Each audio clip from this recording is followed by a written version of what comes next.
Good morning, and thank you for joining our webcast on cybersecurity and privacy considerations for your remote work environment.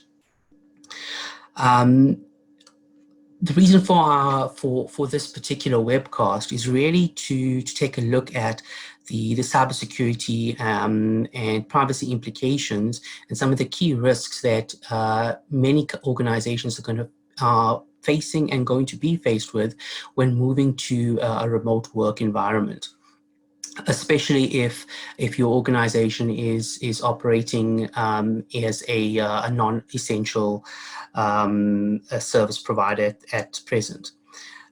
So we know that the way the country has works has changed in a very short space of time. With many companies shifting to remote work policies during the coronavirus pandemic, whilst also attempting to stay as productive as possible. Often organizations are not experienced with such a rapid culture shift. When making that transition, they must also be careful not to create any potential security vulnerabilities. So that's exactly what we're going to be taking a look at in this webinar, in terms of the key privacy and security risks, as well as challenges, and some of the solutions to be able to support or adequately support a remote work environment. So what does the modern workplace look like? One of our previous webcasts, we actually looked at business continuity planning for during this particular pandemic. And we took a look at the modern workplace and what it looks like. And we went through these sort of 5 factors in terms of culture, security, identity, the different types of devices or endpoints, and obviously employee productivity. What we're going to focus on in this particular webinar is the 3 factors being devices, identity, and security. So having a sizable amount of employees suddenly working remotely can be a major change for organizations and presents numerous problems with regards to cybersecurity. One issue involves a lack of authentication and authorization. I mean, just from a human nature perspective, because they're not seeing each other, face to face, there's an increased need now for security protocols such as two-factor authentication, monitoring access controls, and creating strong passwords. There's also a risk of increased attacks like phishing and malware, especially since employees will now likely receive an unprecedented amount of emails and online requests. We'll take a look at this in a bit more detail further on. Remote working can effectively widen an organization's attack surface. This is because employees who use their own devices for work can introduce new platforms and operating systems that require their own dedicated support and security, especially when you're looking at things like, bring your own devices, and, the lack of security around many employees' devices that are not monitored from an organization standpoint. So what are some of the risk profile considerations in a remote workplace? So a decrease in physical offices does mean a change in the cyber risk profile of the business. And this is because there is going to be an increased use of remote access and the capacity of that system to be able to deal with this increase. Many organizations, because they're facing such a huge culture shift or such a huge paradigm shift in the way that they work, their existing systems were not fit for purpose to be able to handle a wide area remote working environment. And this is where you actually need to then look at the capacity of the system to be able to deal with this particular increase in terms of load on the actual IT infrastructure, and as well, and then the security to be able to balance that, to be able to see, is it going to be able to cope with the vast and large number of employees that are now working from home. This is definitely then going to result in more remote access issues, which is then going to result in calls to the IT support or your help desk. Another increase that you're going to be facing here is phishing and vishing attacks. Vishing is basically just voice voice phishing via, say, telephone calls, etc., from hackers to be able to regularly change their attack pretext with changing information that is available. I mean, we know that because your attack surface is going to be much larger during this particular pandemic, attackers are fully aware that that organizations are moving to a remote work environment. What this means is that there's a greater number of attack surfaces for them to actually exploit the vulnerabilities thereon. There's also then going to be more noise and security incidents and event monitoring or user behavior analysis tools, which then needs to come into play. And this also looks at staff using non-work issued computers, such as I've just mentioned already, the bring your own devices. What I'm going to look at next is a summary of key cybersecurity risks for a remote work environment. But what I'd like to do first is maybe just take a poll and see what do you think is some of your cybersecurity concerns with regards to working from home? So we'll give that just a minute or so, just for individuals to be able to respond, and you can tick more than one particular option. Okay, I think we'll end the polling there. And let's take a look at our results. So in terms of the what is some of the main concerns, we can see straight off the bat that lack of employee awareness is a massive issue. And this is, it's exceptionally logical that this would actually be one of the key cybersecurity concerns, because I consistently maintain that cybersecurity is a human issue. And the more training, the more education that is actually undertaken on this particular topic, especially with regards to employees in your organization, the less likely you are going to be exposed to particular certain threats, especially considering that, I mean, one of the recent ISACA polls that came out was that your insider threat vectors or threat actors are actually one of the biggest perpetrators. And it's not from malicious, it's actually just from non-malicious insider threats. So they actually don't know that they're exposing the organization to huge cybersecurity risks. The other aspect then is data breaches. But what's interesting here is, you've got 61% that says, you've got your data breaches is a cybersecurity concern. But this was kind of a bit of a red herring, because your data breaches actually is a result of certain other aspects not working effectively. And this does look at things like your lack of employee awareness. So there is a bit of a relationship there, as you can see. And your IT security policies, if they're fit for purpose, your IT security policies should also include training, as well as on employee awareness in terms of cybersecurity. It's not just a set of rules that needs to be followed. The training needs to be able to take place on those particular policies. So what we're going to go now into is looking at some of the cybersecurity risks with a remote work environment. So at a high level, I mean, there's many detailed particular causes, but if you were to look at your cybersecurity risks at a particular high level, you're dealing with a data breach, which we've mentioned already, system compromise, system intrusion, reputational damage, data manipulation, as well as data privacy from non-compliance. So breaching of private data, businesses collect a lot of data in order to process transactions. Some of this information is personal information, as well as special personal information of customers, and a breach of such data would lead to a contravention of particular legislation and such as POPI, as well as GDPR. If you are part of a multinational organization that is linked to, say, a tech company in California, you've got the California Consumer Privacy Act, which also comes into play. So you've got a multi-jurisdiction data standard requirement that then is placed on the actual business. And when you bring into the fray cybersecurity risks, especially during this particular pandemic, the risk of your non-compliance actually increases to exceptionally high extent. Especially when we then look at what our poll actually then told us in terms of the lack of employee awareness.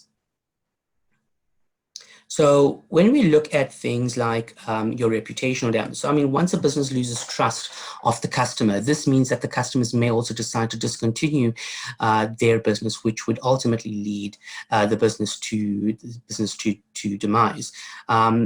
What you need to also then focus on here a lot is your supply chain and how secure, or what's the cybersecurity posture of the vendors in your particular supply chain, because they would actually constitute subcontractors or processes or data processes from a data privacy standpoint. You are then still, from a POPI standpoint, the ultimate responsible party. You need to be able to ensure that your various individuals in your supply chain that you're also dealing with, or maybe that you're subcontracting certain services to, meet the same cybersecurity or security standards that you are required to hold yourself to as well.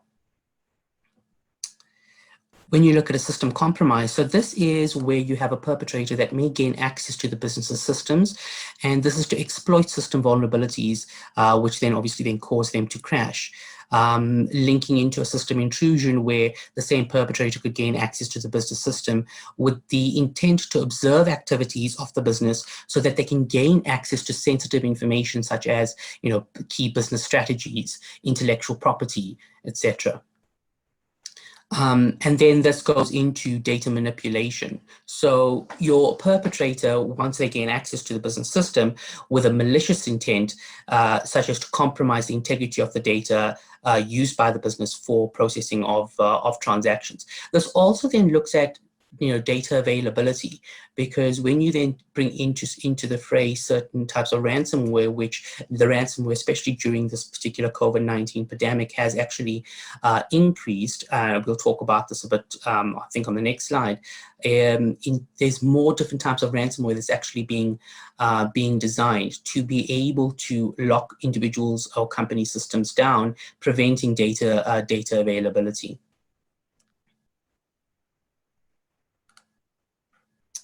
So when we look at this crisis exploitation, so how can this particular crisis can be exploited by attackers? So one of the main things here, you're looking at advanced persistent threats.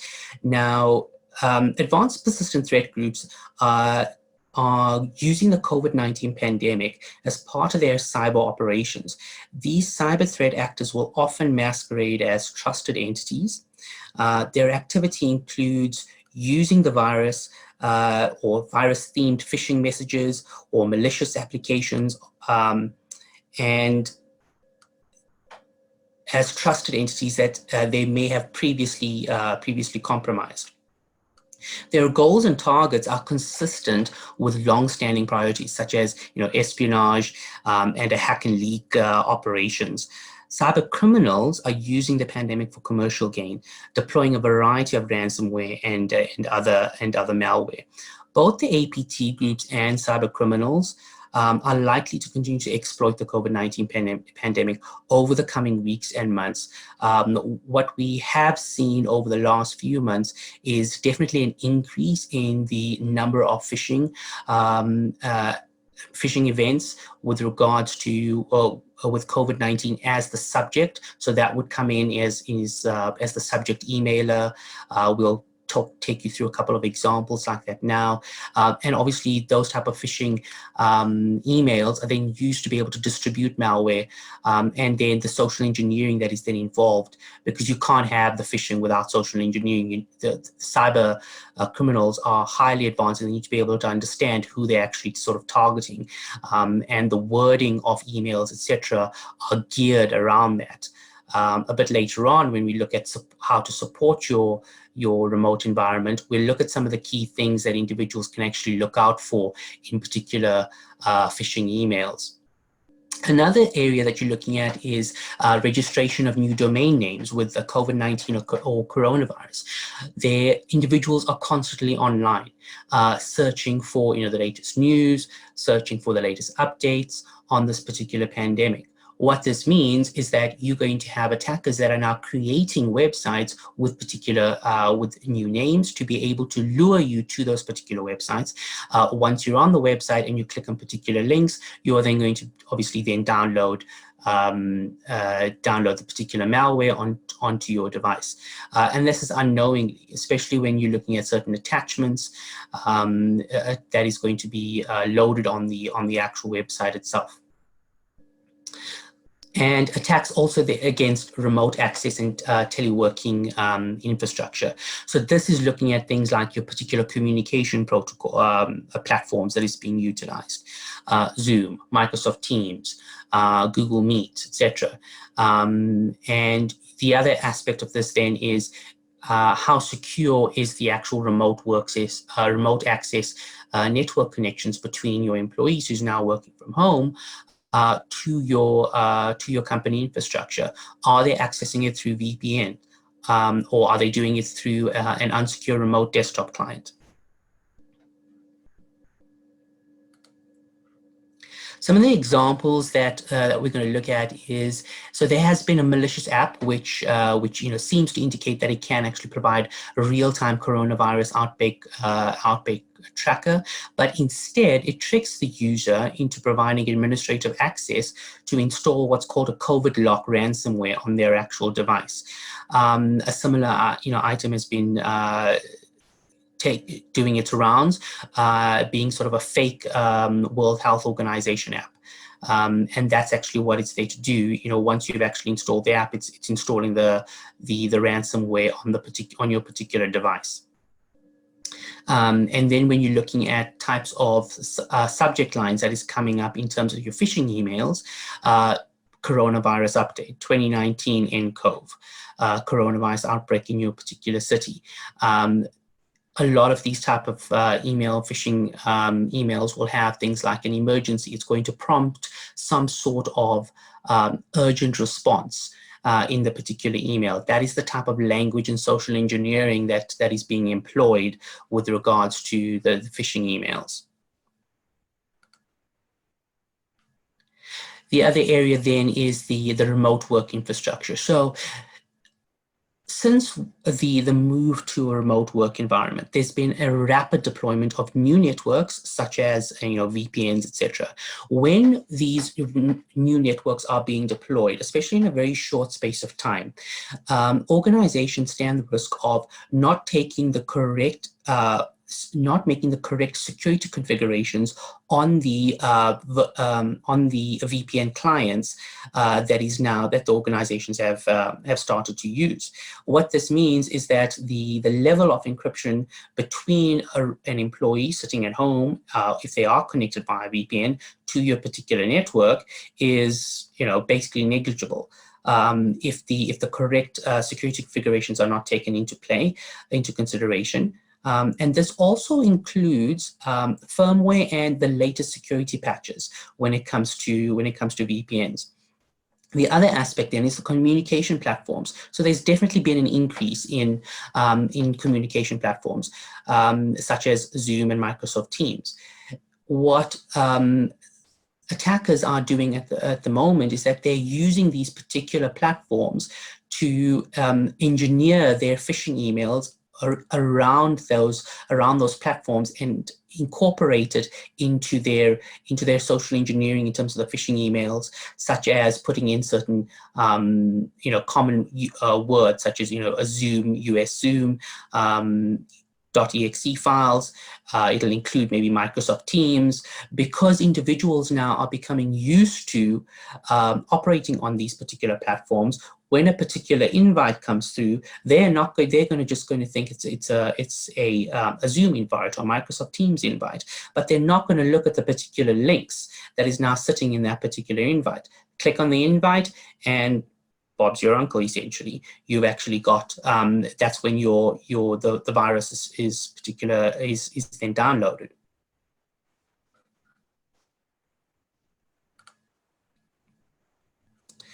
Supporting a secure remote environment. So what can you do to quickly amend certain things in your particular environment, and what should you be able to look out for? So the first thing that you need to have is a remote access policy. If you don't have a remote access policy, the question then is, how are we ensuring, what is our standard of security as an organization for us to ensure our compliance to? How do we know that each employee needs to be able to comply to the same set of standards? What are we assessing against? We can't just pull these things out of at the top of our head. We need a proper, documented, and fit for purpose remote access policy. Ensure that your employees are only accessing your network through a secure VPN clients. There should not be any access to networks without a secure VPN client. Incorporate multi-factor authentication. Office 365 or Microsoft 365 as it is known now, especially when you are looking at your IT support team, which is possibly also working offsite. They need to be able to authenticate because through multi-factor authentication, because they have a higher level of access. So their privileged user access in terms of administrative privileges actually also creates a high risk and attack vector. So you need to be able to ensure and limit that type of access through multi-factor authentication. And a simple example of this would be when you try to access a particular network, you then you have an authentication app that's installed on your phone, and you will get like a one-time PIN or password that you then need to enter. And that's valid. Those passwords and PINs are valid for a certain period of time. Normally, it's about 30 to 60 seconds. The other aspect you then need to look at is endpoint encryption. When it comes to privacy, technical security safeguards that is actually required. This is a critical area. You want to be able to minimize the risk of a data breach of personal information and special personal information.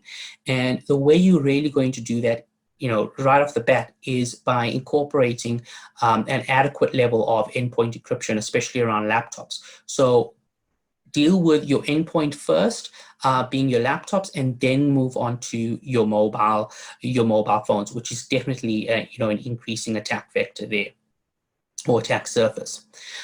Your other area then is your cloud services. What we are seeing is, and obviously an increase in cloud platforms, not just for communication, but also for in terms of project management platforms, in terms of software as a service that is being utilized. Ensure that your cloud service providers and that your software as a service providers are incorporating the latest encryption tools, the latest encryption technologies, and that encryption is both at rest and in transit. You need an adequately staffed IT help desk. You are going to encounter a large number of support issues. What you need to now do is ensure that your help desk is adequately staffed and trained to be able to address those particular user issues. I spoke about earlier in terms of phishing emails and being able to identify these particular areas. Education of employees in cybersecurity on the best practices as well as the organization security is of utmost importance. There's no point in having great policies when your employees, both IT as well as your normal employees, are not adequately trained on these particular policies, because they are a critical component in terms of identification of data breaches. If they don't know what a potential data breach is to themselves, they're not going to be able to relay this through to your IT service desk. So what would you look at for in terms of detecting social engineering messages and phishing attacks? Authority. Look at who is the sender, and is it coming through from somebody that you know? Is it coming through from just a generic maybe email that is now coming through? Does it have some sort of keywords in that particular email address? Look at the domain of who's actually sending it. Urgency. Does the email itself ask for, does the language lend itself to you responding urgently? You have to do it within the next few hours. You have to do it within the next day. These are all types of flags that you need to be able to pick up for in particular phishing emails. The other aspect then is emotion. Phishing emails through social engineering is designed to evoke a certain type of emotion. From a phishing standpoint, generally it's going to be through, it's trying to evoke panic or fear. It's trying to maybe make you curious, especially with this particular pandemic. Maybe, look up for, if you want to know the latest stats, click on this link. It'll take you to a particular site. Those are, there's a number of those particular phishing emails that is going around, as well as in scarcity. So what are they offering in the email, and is it in short supply? Especially when you're looking at particular hygiene supplies. The next thing then we look at is some quick tips around communication platform guidance for employees. So the key things that you need to look at here, especially if you're using things like Microsoft Teams or Zoom, do not make your meetings public. Each of your meetings should require a password, and always enable the security features around a waiting room or a lobby, so that you have control over who gets admitted to those meetings. Don't share your links to a meeting on an unrestricted that's a site that is publicly available. Manage your screen sharing options. Platforms such as Zoom, at the moment, what they've done is they've actually increased their security aspects and functions to be able to actually lock certain meetings, so that lock the host, the sharing only to the host, so that you cannot, to prevent items, things, or events such as Zoom bombing. That is where somebody else just is able to access your particular meeting. And wreak havoc with that particular meeting. The other thing you need to look out for is using the latest platform software. So there's with the increase in the attacks, a lot of these software providers or communication platform providers are constantly pushing through newer security updates. You need to ensure that the latest security updates are installed on your particular endpoint. And then going into the particular remote work policies that address the requirements for physical information security as well. Physical information security doesn't just go away just because someone is working from home. The other aspect that you also need to look at is operating systems, AVs, VPNs, and firewalls. Ensure that those are also up to date with the most recent security patches. Your endpoint is only as secure as your OS, as the latest security patches that are installed on your OS, as well as your VPNs and your firewalls that you are now accessing your network through. What you could also look at, or your organization could look into, is intrusion detection mechanisms if you don't already have it. This is to be able to identify certain particular types of attacks through behavioral analysis. We spoke about endpoint security, and that's looking at your laptops, mobile phones, etc. When you're looking at items like mobile phones or individual employees that are using their own laptops, you need to have BYOD security, as well as policies in place. A lack of this is definitely then going to increase your cybersecurity risk, because those particular devices are now open to a vast array of attacks, because their devices are not secure. The individuals are not opting into a BYOD policy, so that they don't have a particular obligation to then ensure that the latest security patches are installed on their devices, that their home Wi-Fi networks are appropriately secured. And then incident management and response plans.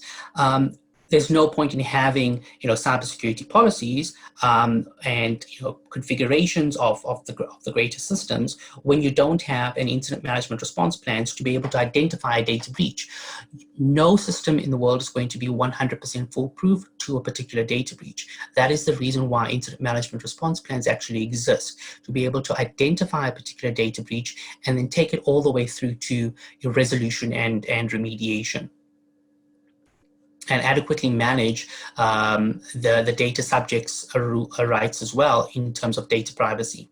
And then the last thing there is to test the security of your systems. IT security systems are only as good as the tests as they are tested. You cannot just have it, put it in play. It's like a disaster recovery system.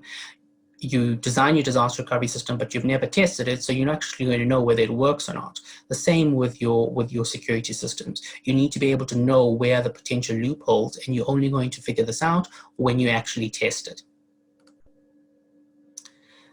In terms of how we can help, so if you're concerned about any particular areas in terms of your remote work environment, what we've started doing, or what we've instituted, is something called a rapid remote work cyber assessment, and this takes a high-level look at your valuable information assets in terms of mapping it. Where is that located in your particular environment? What are the high-risk areas? Because you can't look at everything when you're doing a sort of a rapid assessment, but it allows you to focus on the high areas and identification of what those greatest attack vectors are. Then looking at what are the vulnerabilities in your environment coming through from the high-risk areas that you've identified, and a list of prioritized remediation efforts that you can put into the short term, as then work a bit further to be able to increase your cybersecurity posture from a medium to a long term. And then also looking at your cybersecurity training for your employees and your IT team. So lastly, I just want to end on a particular quote. So Rahm Emanuel said, "Never allow a crisis to go to waste." And that is then just looking at, well, this crisis is not going anywhere anytime soon. But we can make the most of it in terms of, there is an opportunity here. There's an opportunity for you to look at your remote work environments, look at your business continuity, look at your IT security, for you to be able to make sure that even if it's not fit for purpose now, when the next pandemic comes, and it will, that your organization is adequately prepared to be able to address those particular issues. I'd like to thank you for joining us on this webcast today. Please take a look at our next webcast on this in our COVID-19 series. That's going to be on Friday, the 17th of April, where we take a look at the impact of COVID-19 on BEE and transformation. Thank you very much.